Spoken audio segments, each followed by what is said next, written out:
Hi friends, ఈ రోజు నేను చూపించబోయే ఐటమ్ ఏంటంటే గరికతో మాల కట్టడం.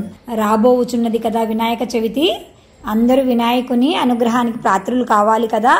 అందుకని ఇలా గరికని తెచ్చుకొని ఇలా శుభ్రంగా కడుగుకొని ఒక లెవెల్గా ఇలా పెట్టుకొని కొంచెం కొంచెం ఇలా పెట్టుకొని మనము దారం తీసుకొని దారంతో ఎలా కట్టాలనో చూపిస్తాను.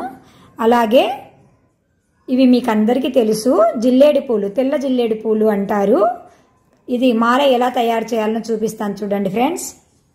పెట్టుకొని ఈ గరికని మనం శుభ్రంగా ఒక లెవెల్గా పెట్టుకున్నాం కదా, ఇలాగ కిందికి పెట్టుకోవాలి. గరికెను ఇలాగా పువ్వును పైకి పెట్టుకోవాలి.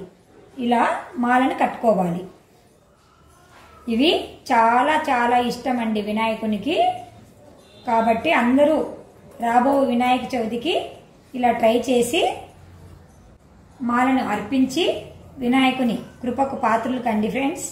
ఇలాగా మాల తయారు చేసుకున్న తర్వాత మనకి ఎంత కావాలంటే అంత ఈ థ్రెడ్ను మిగిలించుకొని మనము ఈ థ్రెడ్ను ముడి వేసుకున్నామంటే సరిపోతుంది.